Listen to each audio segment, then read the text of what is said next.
Enem, um satélite de telecomunicações, T minutos após ter atingido sua órbita, está a R quilômetros de distância do centro da Terra. Quando R assume seus valores máximo e mínimo, disse que o satélite atingiu o apogeu e o perigeu, respectivamente. Suponha que, para esse satélite, o valor de R em função de T seja dado por essa expressão. Um cientista monitora o movimento desse satélite para controlar o seu afastamento do centro da Terra. Para isso, ele precisa calcular a soma dos valores de R no apogeu e no perigeu, representada por S. O cientista deveria concluir que, periodicamente, S atinge o valor de quanto? Tá, vamos pensar aqui. Bom, apesar dessa expressão meio intimidadora, é uma questão que a gente tem que pensar nos valores máximos e mínimos do cosseno. Então a gente tem assim, 5.865, 1 mais 0,15 vezes o cosseno de 0,06t. Bom, então a gente pode pensar basicamente que quem vai mandar nos valores máximos e mínimos é o cosseno. Quando o cosseno for máximo, o maior possível, pensa, se o cosseno for grande, o denominador é grande, então o resultado da fração é pequeno. Da mesma forma, se o cosseno for pequeno, o meu denominador é pequeno, então o resultado da minha fração é grande. Então a gente pensa, né? Vou ter que colocar aqui, o cosseno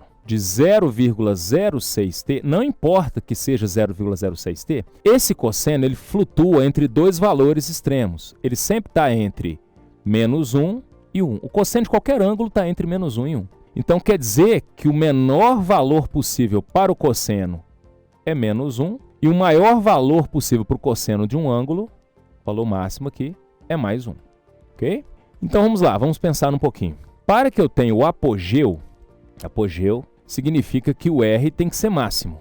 E o R, a distância R vai ser máxima quando o cosseno for o menor possível.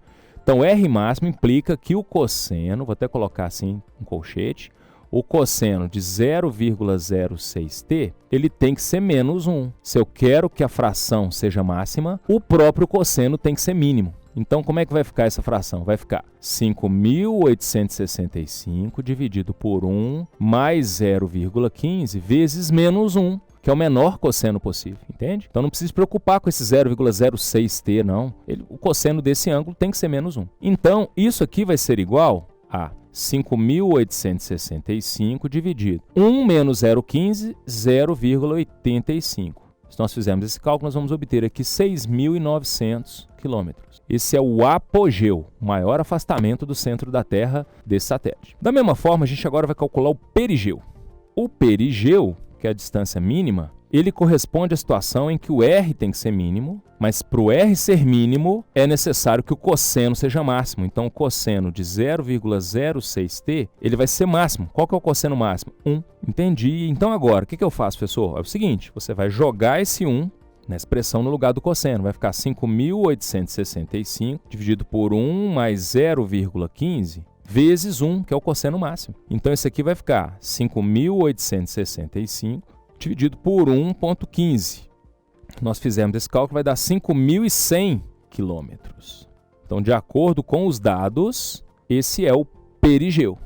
Né? Então, o S, que é a soma dos dois valores, vai ser 6.900 quilômetros mais 5.100 quilômetros, ou seja, 12.000 quilômetros.